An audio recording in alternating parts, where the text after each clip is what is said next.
Hey everybody, it's Adrian here, and I'm here for the live Life Mastery show on Thursday midday. And yeah, I'm always in a new spot. Last week I was in Minsk in Belarus in Europe, and today I'm in Maleny up on the Sunshine Coast. And I'm so committed to this show, it doesn't matter where I am in the world. I'm going to be on the show as much as I can. So here I am midday in Maleny. I may be in and out. I'm on public Wi-Fi here outside the Maleny library in the main street, so do excuse me if this drops in and out. I'll do my best to stay connected, but I cannot be in control of the Wi-Fi here. So look, for those of you who don't know who I am, some of you have been tuning in for a few weeks, so thank you for that. But for those who don't, just a little bit of background about myself. So my name's Adrian Hanks. I've been in the personal and spiritual development field as a student, as a teacher, and been around for about 25 years doing this. I've had my own spiritual path of anthroposophy, or that of esoteric study with my teacher Rudolf Steiner for 25 years. And every day for me is a day of learning, a day of teaching, a day of being. And I love to impart some of that insight, some of that wisdom, some of that inspiration to others to help them on their path through life, whether that's physical, emotional, mental, spiritual. I also work as a psychotherapist and coach as well, and run online programs, online life mastery programs, mastermind programs, and also, of course, do my one-on-one and couples work. So a little bit about me. So a couple of other things. I'm married to my beautiful wife Arlene. We have a blended family of 6 adult children, ranging from 31 down to 18, and we have 5 grandchildren. So yeah, and I know just have a little bit of a look. I'm 55 years old, 56 this year, and I really love to look after myself physically, emotionally, mentally, spiritually, and everything is a work in progress. So hey, hello, so nice to see a smiling face. Yeah, I do like to have a smile. One of my public speaking teachers once said to me, when you're speaking, really have that smile going at the same time. And it's actually quite a challenging thing to do, is while one is speaking, to keep that smile while one is on video or on film. But it is a very conscious thing to do. So so one little thing I would suggest to you all today is, whatever you're doing, see if you can keep the smile on your face. Because when you have the smile on your face, the result of that law of attraction of when people come by is one receives smiles more often too. So yes, I do try to smile. It's one of my one of the teachers taught me many years ago to sit and try and smile while presenting and while talking, and so I try to do. Yes, I am dropping in and out a little bit with the reception, but I will do my best to try and keep it. I'll just keep moving if I need to. So look, about the show, about the Life Mastery show, this is on every Thursday midday, and what I do on this show is I don't tune into the psychic side. I don't tune into the spirit guidance excuse me, to be answering questions on what's happening for me. So if you have a question in your life right now about something that's going on, please do ask the question, but try to be as specific as you can, because the more the specific the question is, the more specific I can be on the answer, and I can give you a little bit more guidance and support in answering those questions. So you might have a question around your health, around your relationship, around your vocation or your job, or where you're going in life, and I'm very happy to support you in that process. And what I say to you, one of the best things to do also is go to my website, adrianhanks.com. Yeah, and have a look at everything that's available there in terms of support. There's also some freebies there in my shop, and there's lots of different videos on there. And also you can book in for a 30-minute consultation with me to ascertain where you are right now in your life. And I will be updating that calendar tomorrow. I haven't had a chance. I've just got back from Europe a couple of days ago. I was away for 10 days, so I'm just trying to do the catch up from everything I did. But what you can do, you can PM me, send me a message, yeah, with your email or your phone number. Yeah, Adrian Hanks on Facebook. PM me, or you can send a message to Spiritual Director, and Sarah will get that message to me as well. So there's plenty of ways to contact me, but probably the best way, go to my website, go to the contact page, send me a message with your phone number or email. I will contact you, and then you can book in for a 30-minute free consultation to ascertain where you are to see if I can actually support you and help you and guide you in your life going forward in some way, whether that's in a group or individually. So can you tell me about my health, please? Okay, Gina, so once again, I want you to be more specific, because I'm not tuning in from a psychic perspective here. So get more specific, what's going on with you for your health, and then I can certainly help you to look at that and what's happening and how we might be able to bring better health into your life. So let's get really specific. One of the things about consciousness, one of the things about life mastery, is to become absolutely clear. Because when we have clarity, we rid ourselves of doubt, and doubt is one of the biggest stumbling blocks for us in humanity right now. There's so many people in that space of doubt. Excuse me. So when we have clarity, we get rid of doubt. You know, it's like when we have courage, we get rid of fear. So we have to put something in place. So let's get clear on the questions. So I've got one here, Lauren. Will my third eye become more in depth soon? So Lauren, in terms of that question, it's a great question, by the way.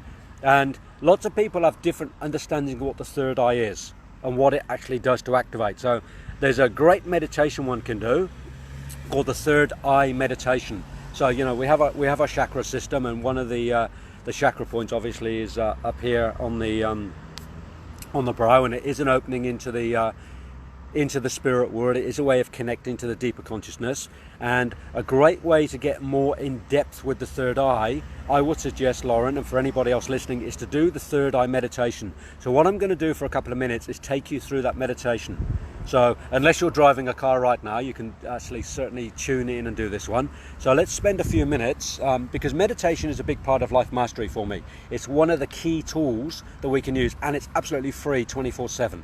So I'm going to support Lauren with this question in terms of the third eye, to see if we can connect and open that third eye a little bit more.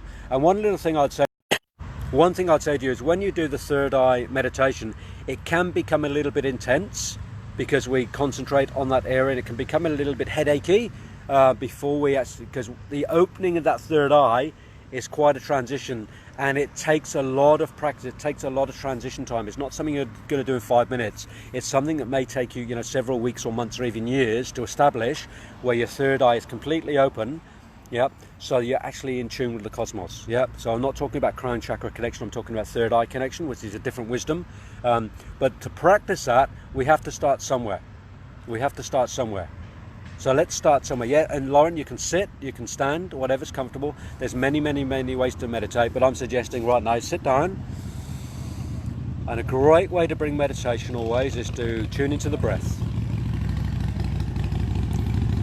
Because when we tune into the breath, when we tune into our breathing, we become aware of how anxious our body actually is. And you can probably feel some tension in your body. We all have it. And a great way to relieve that tension to begin with is just to make a sigh. Oh. Oh. And just feel the relief in the body when you sigh. Just to bring your body into softness, into gentleness. You're just becoming aware of my voice. And then I want you to become aware of your two physical eyes. And close your eyes.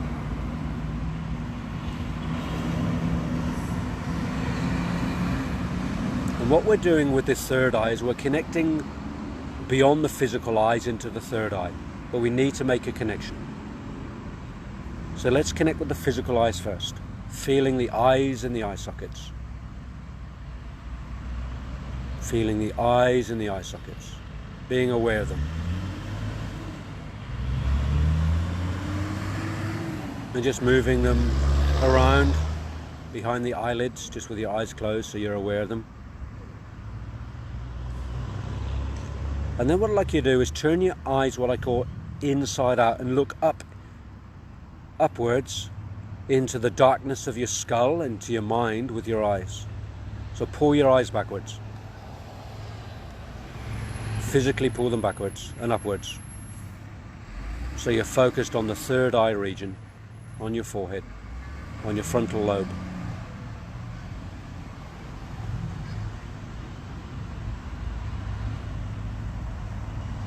And feel the straining of the physical eyes. It'll strain a little bit, and then just pull them back a little bit further.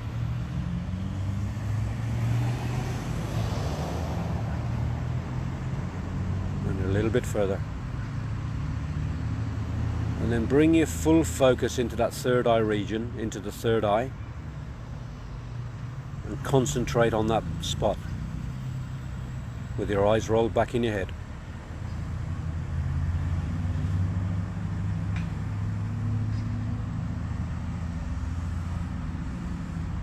And imagine there's a little sticker or a little mark or a little bindi. The Indians use the bindis just on your forehead, one little spot. And what you might like to do is just wet your finger and just put a finger mark just on the forehead, on the third eye, and feel the coolness of the saliva. You can use water if you like. And then concentrate on that coolness of the liquid on your forehead, keeping your eyes rolled back. Feeling the coolness of the mark you've just made on your forehead. And then just for a couple of moments, I want you to fully concentrate on that spot.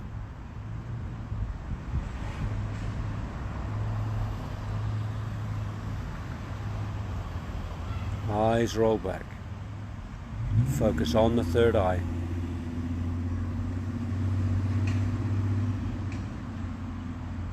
And just allowing that third eye to just penetrate deeper and deeper, and opening and opening. Going into the mind. That's good.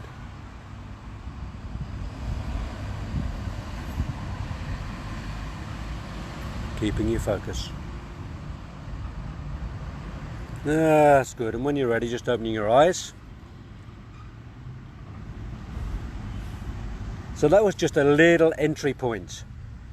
And if you practice that every single day, what you'll find is that doorway of consciousness will open and open and open and open and open. But what I would suggest is get a guide, get a teacher to take you through that process, because the last thing you need to do in meditation, particularly when you're doing the chakra meditations or the spiritual meditations, is to allow yourself to go too deep too fast, where you get a bit lost in what I call the astral world. And there's a lot of people out there teaching spiritual guidance and spiritual work who get very confused with the astral realm and the spiritual realm. Excuse me. And you have to take yourself through the astral plane in order to get to the spiritual plane. If you get stuck in the astral plane, it can get very confusing. You get stuck in the brightness, the colours, and the invitation to stay there. So, excuse me, there's a bit of a tickle. Oh, must be the Melania air and the pollen. And so if you practice this every single day and practice that little exercise I gave you, you will find you'll slowly open and open and open that third eye, and it's a good practice. So hopefully, Lauren, that is answer to your question. Does anybody else have any questions out there in terms of life mastery? And it might be beyond what we're already doing in terms of meditation, because meditation is a fantastic tool. I'm just going to go to the water trough and just get myself a little drink. There we go. Amazing what one can find in Mullaney. There we go. This is live and real in Mullaney in Queensland. I'm away from my my office in on the Gold Coast, because I am committed to bringing this to you at midday every Thursday, and I found this spot in the park for 1 hour to tune in and connect with you, because it's something I love doing. But I need you now to answer, give me a few questions so that we can get going on the life mastery. So anything pertaining to life mastery, physically, emotionally, mentally, spiritually, please ask away, like Lauren did about the third eye becoming more in depth. So we're going to make this very practical, and we're going to give you some practical exercises to do to help you on that life mastery journey. So Gina, you had the question about your health. Do you want to get a bit more specific on that question on your health, perhaps? And it did. I will. Thank you. Yep, absolutely, Lauren. Yeah, and it's all about practice. You know, we can read the books, yep, and we can think about it, or we can actually put things into practice. And the best way with meditation is to make it a practice, daily practice. And I'll suggest, you know, have the same meditation practice every day for 6 months or 12 months or 2 years until you actually deepen that process. You know, it'll come quicker the more you actually do the practice. And when we do the third eye meditations, it's very, very powerful, and you can start getting some very powerful insights from that different aspect of the mind.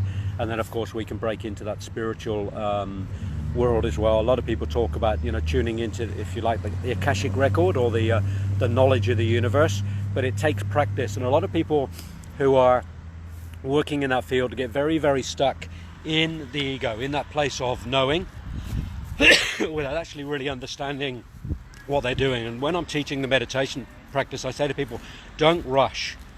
Please, look at this as if you are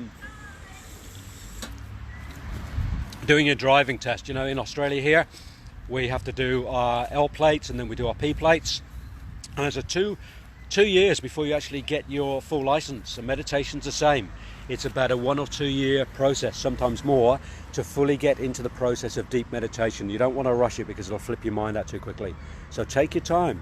Know that after 2 or 3 years and you've mastered meditation, it's going to be with you for the rest of your life, just like a driving license is, just like your driving is. So, get your L plates, get your P plates, and then get your full meditation license. That would be my advice. So, I'm blocked meditating. Okay, Suzanne. So do you want to get a bit more specific, Suzanne? Where are you blocked? What is the blockage of your meditating? Are you blocked just actually finding the time? Or have you not got a meditation that you're using? So if you get more specific on the question, Suzanne, I can get really more specific on the answer. So if you can just answer that, I'm blocked meditating. Where are you blocked? Is it you haven't got one, you can't find the time? What's happening for you? If you can get specific, then I can certainly help you with that one. Stacey, I hear ringing in my ears and know it's higher vibration, but when I ask for guides to lower, I still don't know what they're trying to tell me. I guess. Yeah, great question, Stacey.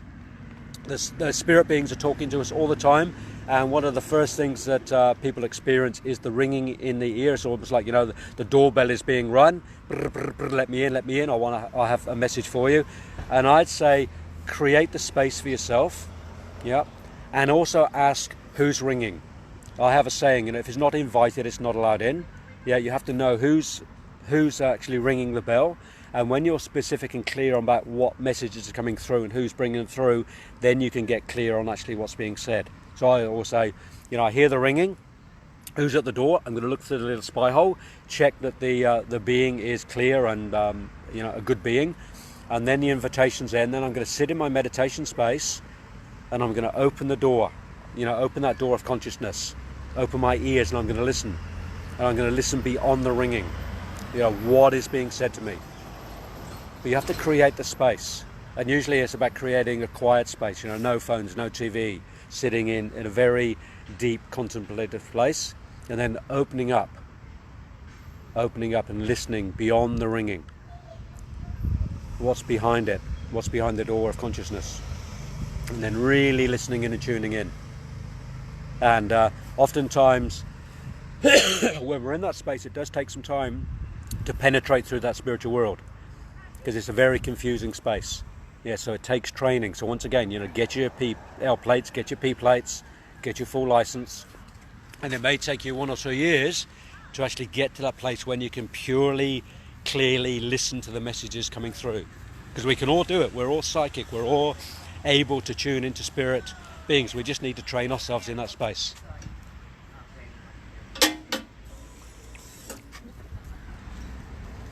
So I hope that helps a little bit.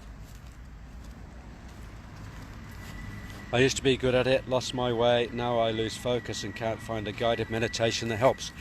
Okay, so the guided meditations are really, really powerful, and it's about finding the right guided meditation for you. But I would suggest before you get into guided meditation, just get into silent meditation, get into breathing meditation. It's the most simple meditation that we can find, because you don't really have to think about it. You just stop, be still, follow the breath, and just really take your time to breathe. Because when we're in that breath, when we're in the meditation of breathing, in breath, out breath, in breath, out breath, in breath, out breath, and we drop deeper and deeper and deeper and deeper into the breathing breath, it takes us into relaxation. Because the first thing we need to practice in meditation is to relax. because when the body is relaxed, then the soul relaxes, the mind relaxes, and then we can do and be in visualization as well. But I would suggest for you, just do your breathing meditation to begin with. Just start with the basics, and get your L plates, then get your P plates, and then deepen the meditation practice. But start with the basic ones, the breathing one, the body relaxation meditations. There's lots of different meditations, but start really simple.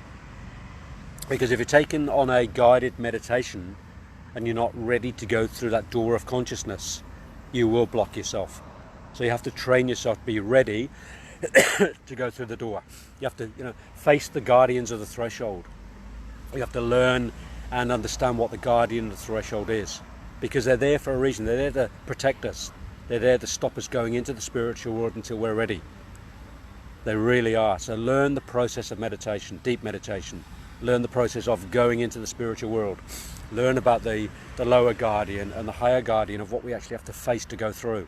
It's like they're the security guards that protect us.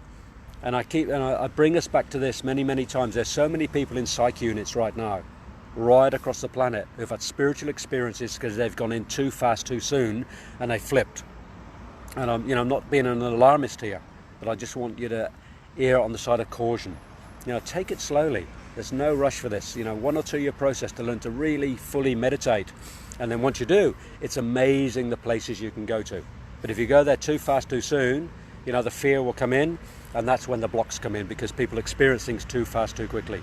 So that's what I'd say. Thank you for real sound advice. Okay, Stacey, yeah, I'm all about the sound advice. I like to be practical. I like to be really clear, and I like people to be safe on this journey, because the analogy I use, and you may have heard me say this before if you've been on the show, going into the spiritual world is like going into the ocean. We paddle, we swim, we snorkel, we scuba dive. And we don't go snorkeling or scuba diving without practice, without some guidance, without some teacher. And I'd say go into the spiritual world is exactly the same process. Yep, it really is. You have to learn to go there. The spiritual teachers are there, we just have to find them to guide us on the go. Yep. I had a blood clot and on medication. What can I do? Okay, Jeanette, you had a blood clot. Was that on the brain? Was that on the medication? So medication's an interesting one. Medication is great to help us through transition, I believe. And then there's a time of when is it time to start to wean oneself off the medication so you can come back to full consciousness. Because medication is a great thing short term from my perspective to help us through whatever blockage you're on. So you may be on medication to keep the blood thin. So I would be saying also, are you drinking good water? Are you on good diet? Are you doing your meditations? Are you exercising? Are you doing all those things that you can do for yourself? Yep. To bring yourself more into consciousness, more fully into life, to help you to clear whatever that blood clot was. Because the thickening of the blood means there wasn't a blood flow. So what was causing the lack of blood flow? And there's probably some emotional connection behind that as well as physical. So looking at it from a holistic perspective, and then just getting clear now that the fear isn't there with you of that blood clot returning, because that can really inhibit you in terms of moving forward. So I hope that helps a little bit for you on there. Is it Ginia? So, yep, Suzanne, yep, I'm glad it makes sense. Blood clot in the leg, okay. So I'll tell you a little bit of a story just on here about legs, blood clots and blockages. I spend a little bit of time in South Africa, and by the way, if anybody wants to come to South Africa with me in August for 21 days on a spiritual journey, please just PM me and let me know, and I'll send you the details. I've been doing this for several years, and I'll be going back again in August for a 21-day journey. When I was there a couple of years ago, I was in Namibia, and I went to see a Sangoma, or if you like, a spirit medicine woman. And while I was in, it was being translated. I was in the little mud hut, and she had all the different things in there that Sangomas have. She had all the herbs and things, and she had all the hats on and the beads and waving of sticks and dancing. It's quite an incredible experience if you haven't had an African Sangoma reading before. They do some very powerful reading. And I was in the space, and the translation for me was, there's a blockage in my leg that needs to be unblocked. And in the translation, the Sangoma asked if if I wanted to have that sort of a bloodletting happen there in the hut or not, but it didn't get translated properly. And then that was a couple of years ago, so I've been doing the work on my legs and thinking about doing some bloodletting on my legs and getting the energy flow on my legs, because there was obviously a blockage in there. That's what the Sangoma told me. And then just about 6 months ago, I had something come up on my leg that was a cancer block in the top of my inside thigh, and it was quite protruding. There was quite a lump there, and I suddenly realized that's what the Sangoma had picked up a couple of years ago before it even manifested in my leg. And she said, you know, if you clear it now, it won't come. And because of the translation didn't come clearly, the cancer did come into my leg. So I've been using black salve on my leg for the last 6 months, and I've been clearing up and getting great big plugs of cancer out of my leg, and realizing there was an emotional blockage in that cancer in that leg as well, about moving forward, about me stepping into my power. So I've been working on an emotional level as well as a physical level of removing that bit of a cancer in my leg, and I can stem that all the way back from 2 years ago, from when I was in Africa. So whatever's going on for you with that blood clot, where is something not flowing in your life? Where is there a blockage in terms of you walking forward or running forward or moving forward? Because legs, you know, obviously from an emotional perspective are about taking us forward, and when there's a blockage there, it means we're not moving forward. So that's about as psychic as I'm going to get on this show. I don't like to bring in too much of that psychic ability and that sort of understanding of what things mean, but some things are just so obvious we have to state them, and the legs, when there are blockages in there, it means we're not moving forward as well as we should do. So unclear that block in your legs from an emotional perspective. Look at what medication you're on and how you may be able to wean yourself back off that completely, so that you're more into full consciousness there. I hope that helps a little bit, and I hope you enjoyed the story of the African Sangoma too. So hi Grace. Yeah, got a word here, free. Grace, what do you mean by free? Let's have a see if you can elaborate on the word free for me. And Bree, hi to you too. It's lovely having people on here on this show. And I really do love helping people to break through whatever they're going through in life. I say we all get off track, we all get stuck, and I love to help people to get back on track in life. It's what I'm here to do. So this show is really for that. So any questions that I can answer, please get really specific and clear with your questions. And remember, I'm not tuning into that psychic ability stuff today. I'm tuning into the more practical life mastery aspect to help you to bring more consciousness into your life. So Grace, I've always said it takes 2 years for the change of thought to work in your life. Yeah, it depends on what that change of thought is. Grace, sometimes it can be done in a nanosecond. Depends on the subconscious patterning, and other times it does take a while to change the patterning. When I work with people in terms of changing the pattern, there's 3 things I do. I get people to vision, and then plan, and then take action. So what's the vision of change? What do you want to change? What's the plan of action to change? And then actually putting it into action. So visual first, visualize it. Get clear on what the vision is. Yep. And then do the planning, and then put it into action. So that can be done in a few nanoseconds, or a day, or a week. Sometimes it can take years, particularly, you know, big habits and old habits and addictions and things like that. Sometimes they take a while to change. Some behaviors take a while to change, but it also can be done quite quickly depending on what the thought process is. So Grace Greer, South Africa. Yep, I go to South Africa, Namibia, Botswana and Zimbabwe on the 21-day journey, and we visit sacred sites and caves. We go to villages, we go off the tourist track. We go to an orphanage for a couple of days in South Africa and spend some time there. We spend some time out walking with the elephants and the lions for 3 days under the stars as well, with no tents, in Umfolozi National Park in KwaZulu-Natal, Grace. So we do a fair bit of journeying on that journey. We start in Cape Town, I think it's on the 24th of August, and we go for 21 days. It's quite an incredible journey. If you want to check that out, go to www.spiritofafricajourney.com. Yep, spiritofafricajourney.com. Have a look at the videos there and contact me if you're interested in coming along. I only take 7 or 8 people on that journey. So yep, vision, plan and action. It's a good thing to keep in our mind. That's what the free was. Okay, fantastic. So any more questions out there from anybody in terms of things, life mastery, physically, emotionally, mentally, or spiritually? If you go to my website, adrianhanks.com, and go to the store, go to the shop, there's some freebies in there. One great resource on there is the journal, the Where Am I Right Now journal. And it's a great journal to use every single day to ascertain where you are right now in your life, and then to get a sense of what can I do tomorrow to better my life. Because I believe that anybody on the personal spiritual development journey needs to be aiming for that 80-20 principle minimum. So everything in one's life needs to be buzzing and vibrating at 80% minimum.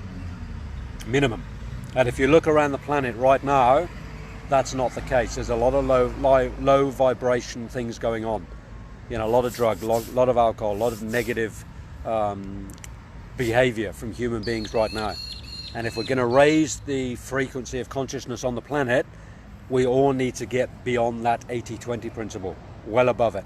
But let's start with testing ourselves and getting in the 80-20 principle. And the journal will really help you to understand where you're at right now in your life, and to see if you're actually at that 80-20 principle in what I call the 10 aspects of life. And you can see those by downloading the free journal, or you can order the ready-made one and I'll post it out to you. Just pay for that, but there is a free one there too. And there's quite a few different videos on my website too, adrianhanks.com. Can you see if my daughter is pregnant? Ginia, I say I'm not tuning into any psychic work right now, but I would suggest if you want to find out if your daughter's pregnant right now, the conversation needs to be had. You know, sitting down with your daughter and asking the question, do you want to share something with me? Are you pregnant? Because that's that full consciousness of communication. Because one of the biggest challenges we have on the planet right now is the lack of conscious communication. So if you want to know something, finding the courage to ask, finding the space to ask. So, you know, I could tune in and probably you can too, Gina. You know, you can tune in. You probably know if your daughter's pregnant or not. And it might be that you already know, but maybe you don't want to accept that she is, or you're questioning whether she is, and there might be a fear around her being pregnant, might be some excitement about her being pregnant, but I'm certainly not going to be tuning in psychically to answer that question for you. I'm very sorry, but it's just not what I do on this show. I just would encourage you to get more into your life mastery by asking the question for her, having that conversation. Stacey, what's your take on the healing properties of crystals? Yeah, I do a lot of crystal healing. I love crystal healing, and I also do, you know, lots of didgeridoo meditation healing as well on the body. Do chakra healing. So the qualities of crystals are quite incredible, and from my take, I'll tell you why, Stacey. Is because when one looks at a crystal, what a crystal has inside it, from the terms of the way it's grown, is encapsulated sunlight from millions of years ago. So when one's working with a crystal, the internal energy of a crystal is encaptured sunlight from way, you know, millions of years ago, when the planet was in a very different consciousness. So from my perspective, what happens when we're doing crystal healing, we're tapping back into the old sun energy of when that crystal encapsulated that sunlight, when the earth was in a very different place. And most of the crystals, you know, take us way back to Lemuria, when the planet was in a very different space, when the human being was not in a physical form, when we're in a very air form, if you like. We're in spirit form. And, you know, the crystal energy was very different then. The crystals were just forming. And when we take those crystals and we hold those crystals and you feel the vibration of that crystal, it can be very, very empowering. And if you think of communication, the first radios, you know, what did they use in the first radios? They used crystals. So crystals are great for communication, not just for the physical communication, but also cosmic communication. So it's a receiver. You know, the crystal can be used as a receiver for, you know, collecting energy, but also for putting out energy, almost like a beacon.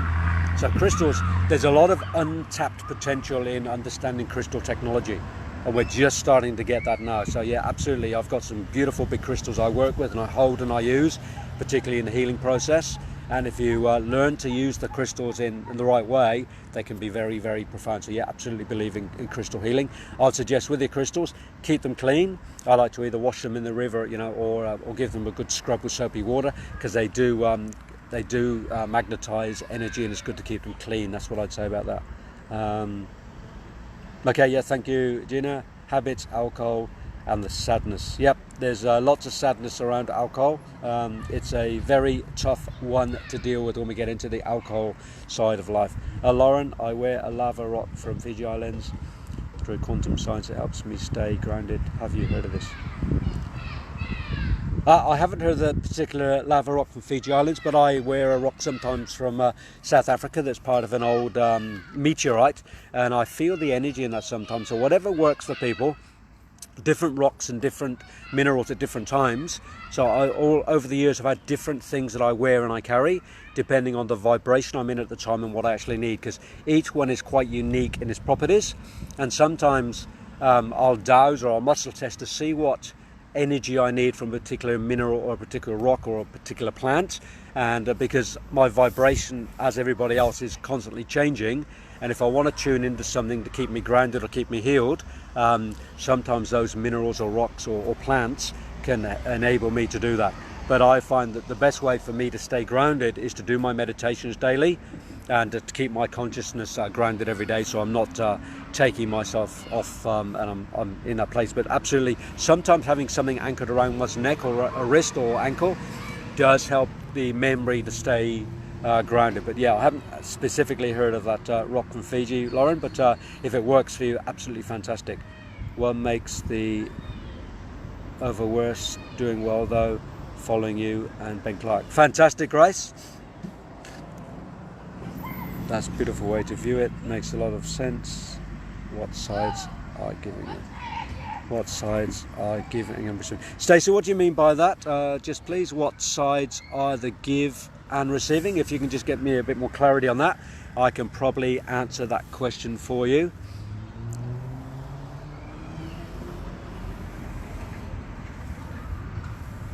What sides are the give receiving? Giving and receiving, if you can just be a bit more specific, and then I might be able to answer that. So let's get really specific. I really want to help us to bring our consciousness in, so that when we ask a question, my teacher Yehuda, I did my psychotherapy training and was with my teacher for about 6 years, and oftentimes in the classroom he would say, I'm not answering that question because the question is not specific enough for me. Come back when it's specific and I can answer you that question. And I really get that, so I'm the same. Please get really specific with your questions and I can be more specific in my answers. That's a beautiful way to view it. Makes a lot of sense.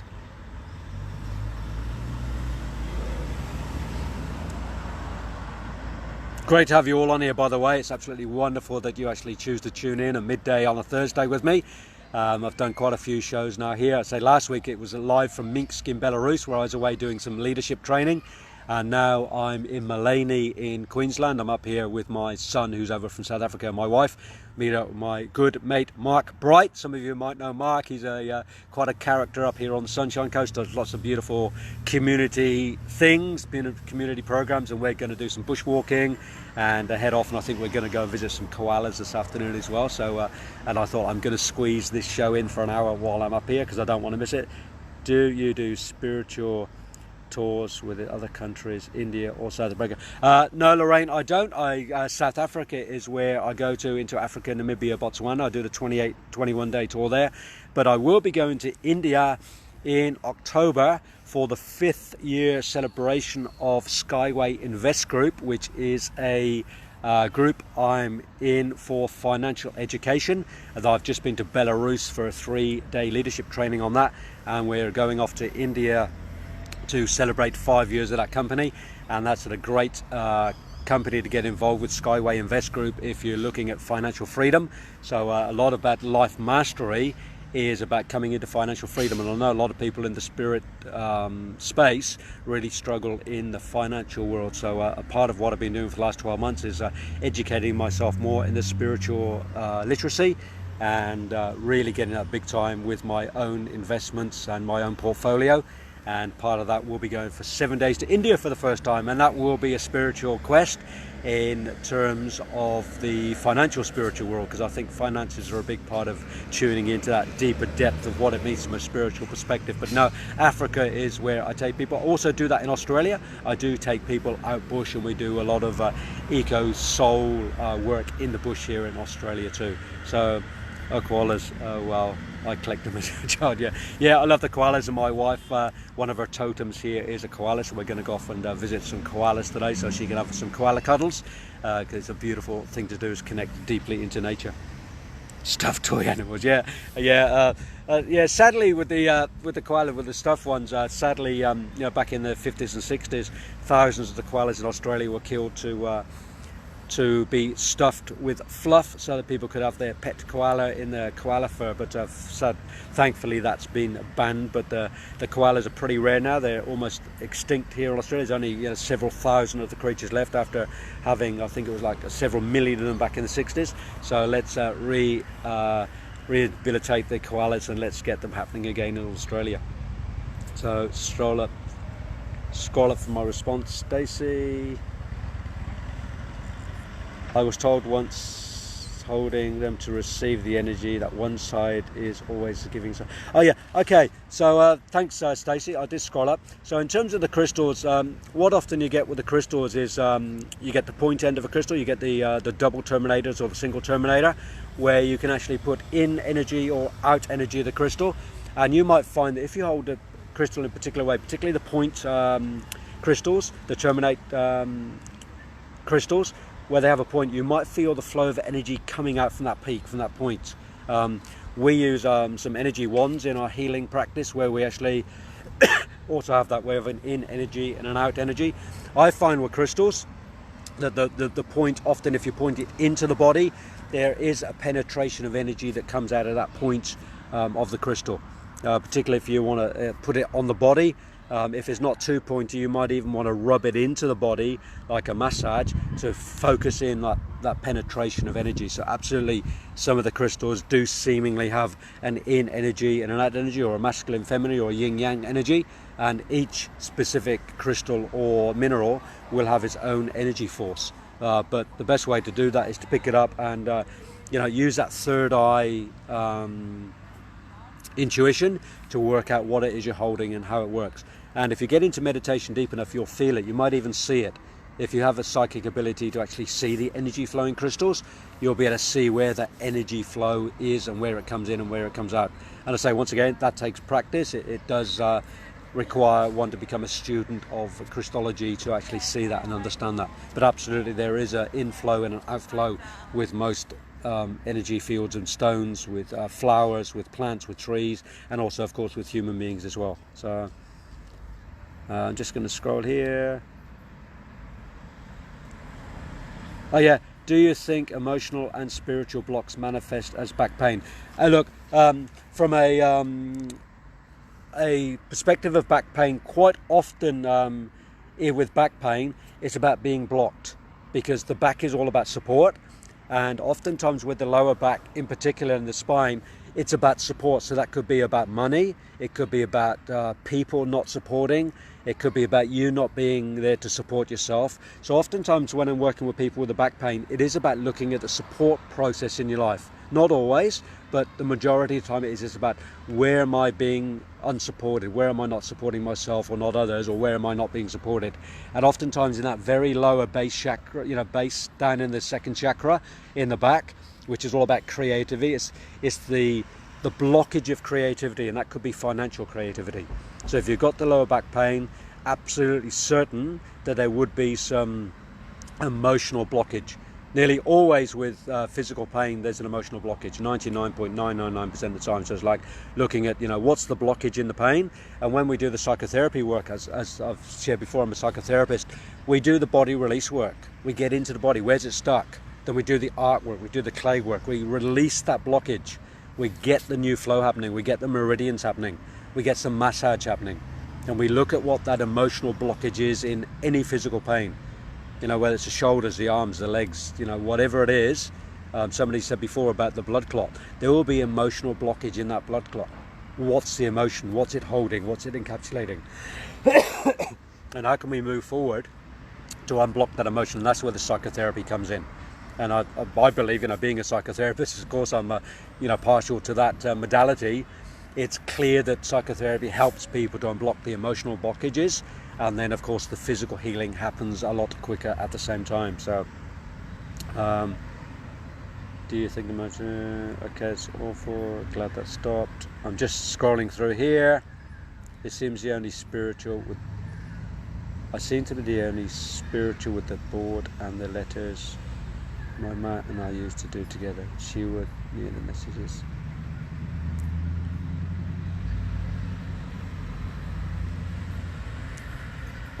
When you're talking here about the spiritual, the board and the letters, are you talking about the Ouija board, Grace? Because Ouija boards are really fantastic to use, but once again, only for people who are trained in use them, because allowing a spirit to come into the space where it's not invited, where you don't know what it is, can be detrimental. So if I'm going to be in that space, and I've done spiritual gatherings before, only working with people absolutely clear about what's being allowed into the space from the spiritual perspective, because once you open the portal to let beings and things in, anything has access. If you've watched Harry Potter, that's an absolute brilliant movie in terms of negative and positive spirit beings, and what we allow in and what we don't allow in. So if you're going to be working with opening portals to the spiritual world, make sure you are trained fully. You've got through your L plates and your P plates, and you've done the training, or the people you're working with have done the training too, because there's a lot of people out there letting stuff in where, from my perspective, they're not qualified, and it's super, super dangerous. So that's always my word of advice in working with the spiritual world. A bit like snorkeling and scuba diving. You wouldn't go scuba diving without having a license or having a trained scuba diver instructor to instruct you. For me, it's the same as working in the spiritual space. Can't remember the spelling of the board. I think you're talking about a Ouija board, Grace. It sounds like it. How does one handle taking on someone's ailment through energy work to where they get better, but one who does the energy work carries the ailment? So, Lauren, great question. Thank you. Great question. There's a lot of energy workers out there that when they're working on people, they take on that negative energy, or they take on that thing. Don't take it on. We can help people remove the blockage, the emotional blockage, the physical blockage, the entity, whatever it is you're working with, but please learn not to take it on. It's not your responsibility to remove it from somebody else and take it on and carry it. I've got enough in my rucksack and my baggage. I don't need other people's baggage. I don't need other people's negative latch-ons. I don't need to carry what they're carrying. So I'm happy to help people, but I have a real clear process about clearing that space afterwards. I do not take on people's baggage. I do not take people home with me after I've had a session with them. Absolutely not. And if you're doing that, it means you haven't trained yourself well enough. I'm sorry to be blunt, but you haven't trained yourself well enough not to take on other people's baggage. I hear a lot of people saying, I'm an empath and I've taken on other people's stuff. Well, it's because you haven't done the training. Simple as that. Learn not to take it on. Because if you are and you're telling that story, it's just a story. And why are you telling the story? Why do you need to be telling the story? Oh, I took on, Mary's stuff last week and now I'm down and depressed because she's now clear and I'm not. That's just a story. That's getting you into victim story. Train yourself. Do not take on other people's baggage, anybody's negative energies, anybody's latch-ons. There's Velcro stick-ons all over the place. We are surrounded with spirit beings. We're surrounded with emotions and energy, but do not take them on. It's not your responsibility. It's not your job. So, Lauren, if that's happening for you, please, please, please learn not to take it on. It's not your responsibility. And if you can't work without taking it on, then stop the work. Because if you start, you will get sick. You will get ill if you start carrying that negative energy. Learn not to. Do the training. Find a teacher. I'm happy to chat to you about it. I'm happy to work with you. I have lots of students, lots of people I work with, to teach them how to work in that spiritual space without taking on the latch-ons. It's really dangerous. You'll get really sick too quickly. And I really don't want you to get into that space. You're mentally sick, emotionally sick, physically sick, because there's only so much negative energy we can carry. So please don't take it on, okay? So thanks so much. You have really helped. Understand that. Yes, can be difficult. Thank you for the advice. Thank you. I need training for sure. Yeah, Lauren. So seriously, PM me your number. Yeah, Adrian Hanks on Facebook. You can see my face now, you know it's me. Or go to my website, www.adrianhanks.com. Let's have a conversation. Let's see where you need some upskilling, because it sounds like you want to do the work. And it's a little bit like nurses, people who work in the health field and in hospitals. If they're not trained well enough, and sadly they're not trained in the emotional literacy, the burnout rate's about 3 years. And it's the same in the spiritual development world. I see people all the time, they get to the peak 2 or 3 years and they burn out. You know, they put on weight because they're carrying so much baggage. They get sick because they're carrying so much baggage. They stop their meditations because they're carrying so much baggage. You know, they become recluses. There's a lot of people in the spiritual development field who are not well. And a lot of it is because they're taking on stuff they shouldn't be taking on because they're not trained. They jump in too quickly. You know, they're not learning to paddle and swim and snorkel. They're going straight for the scuba diving, and they're going down deep, you know, because they want to go and see the wobbegongs, they want to go and see the jellyfish, and they want to go and see the sharks, and they want to go and do the deep work. But they haven't trained themselves, and they go in too fast, too deep. Then they meet the sea monsters, and then they freak out and get sick. So please do the training. Get your L plates, get your P plates. It's usually a 1 or 2 or 3 or 5 or 10 year training, you know, until you find that mastery. And I really would say, get some training, get a teacher. You know, I've had teachers, you know, for the last 25 years, still have my teachers, still have my trainings. I still go and do my student work. I've just come back from Belarus to go and do a 3-day leadership training in financial education with a master, with the CEO of Skyway Invest Group, who I'm a partner of, because he's a master. And I work with masters. I choose to work with masters to get my skills up. I'm not going to work with somebody who's just got, you know, a weekend workshop under their belt.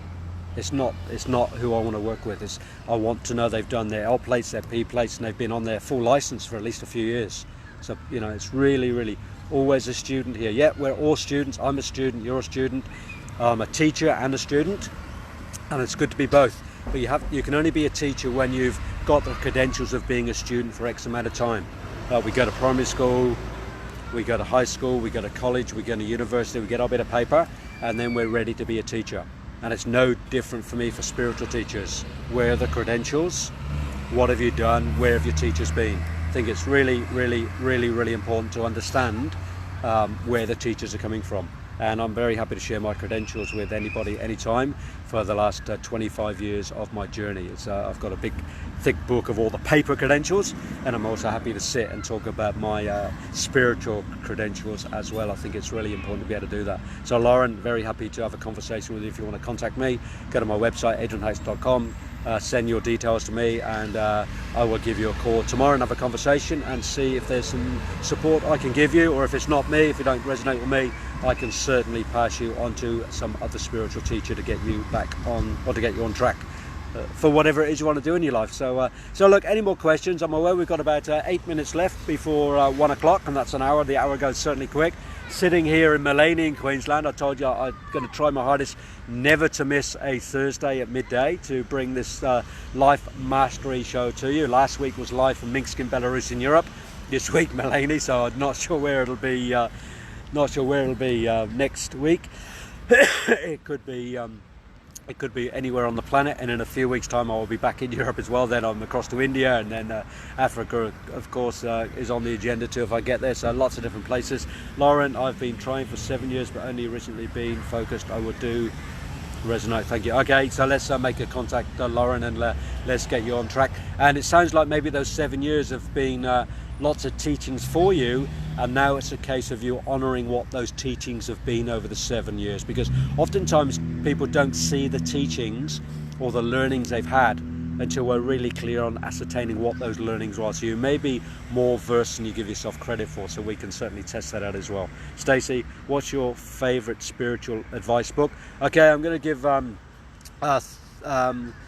3 books. One is Adrian Hanks's book, Where Am I Right Now? Because I'm an author of a book called Where Am I Right Now? And you can see that on my website. So that's one I've written myself, and there's some great advice and insights and sharings in that. So that's one. The other one for me is Knowledge of the Higher Worlds by Rudolf Steiner. That's my guide. That's my absolute book that I've been studying now for 25 years. It's got some great practical advice in there on how to traverse into the spiritual world in a safe and honest and easy way with guidance. So I've been using that book. So that's Knowledge of the Higher Worlds. And the other one is Think and Grow Rich by Napoleon Hill. Although it sounds like it's a book about finance, it was written in 1938. I've been studying that now for well over a decade. And the depth of the spiritual content of that book in terms of manifesting and getting clear is absolutely fantastic. So the 3 books, Adrian Hanks, Where Am I Right Now, Knowledge of the Higher Worlds, Rudolf Steiner, and Think and Grow Rich by Napoleon Hill would be 3 books I highly recommend. And there are lots of other ones too, but they're the 3 that I just continually study over and over and over again, because I don't just read books once, I just study them over and over and over again, because it's like going down the rabbit hole again and again and again. Even the book, I'm republishing my book because I've got more to add to it. And I keep reading even my own book because there's self-reflection in that too. So they are the 3 favourite books that I read. There's other ones, of course, that I read too, but they are my, excuse me, they are my ongoing books that I read continually. So. Yeah, Lauren, yes is a great word. So look, we're coming up to the top of the hour. We're coming up to a couple of minutes. Is there a last question in there before I let you all go with blessings? And I'm going to go off and do some bushwalking up here in Mullaney with my wife and son, and one of my sons and my good friend Mike Wright. And then we're going to go and visit a couple of sacred sites and sacred places and tune in to this absolutely beautiful day. Because part of life mastery is getting out in nature, getting out and actually breathing the air and connecting to spirit on all realms, particularly in nature. So if there are no more questions, I might just finish up with a little bit of an anecdotal story just to give you some inspiration for the day of going forward. And the story I would like to share with you is a story about Africa. About when I was there a couple of years ago, when I was with a group of people and we were all walking through the bush, 3 days 3 nights out in the bush, no tents, with 3 rangers with their guns, because it's a pretty dangerous place. There's elephants and rhino and lion and a hyena out there while we're walking in the wilderness. And we're just coming around this bend, and we've got these really heavy rucksacks on, and they're about 20 kilos. They're full of food and all our belongings. And it's a hot day, it's like 38 degrees, and people are complaining about the rucksacks, it's heavy. And I keep saying, stop focusing on the rucksack, focus on the nature, because if you focus on the heaviness, if you focus on what's in the back, you're going to miss everything around you. And people kept coming back, oh, the packs are heavy, I'm tired, we need a rest. And say, stop focusing on the rucksacks, focus on the nature, focus on a rock, focus on what's around you. And then it kept coming back, of course, to the heaviness and the tiredness. And then suddenly we came around the corner and we faced 3 white rhinos, and they charged us, and we had to run about 30 meters behind a bush. And after it was all over, after we scared the rhinos off, I asked everybody, while you were running, while you were focused on running and running away from the rhino, did you focus on the rucksack? Did you even know you had a rucksack on your back? And they said, no, there was no weight on my back. And I said, well, that's the lesson. Stop focusing on the stuff we're carrying. Stop focusing on the heaviness we carry. Focus on what's around us. So for today and for the rest of the week, focus on the goodness and the beauty around you rather than the baggage you're carrying. And if there's baggage you're carrying, go and find a way to work with it. Find a teacher, find a mentor, find a guide, find a therapist, and make a list of what it is you need to unload and unburden yourself off, so you're not carrying it around, whether that's physical, emotional, mental, or spiritual. So on that note, on that story, I'm going to send you love and blessings, and I will be on this show again next Thursday at midday. So please go to my website, adrianhanks.com. Go to the page where you can connect with me. Send me a note. Send me a little message. I love getting messages. Send me your phone number and email. I'll contact you, and we can certainly have a 30-minute free consultation for you to ascertain where you are in life.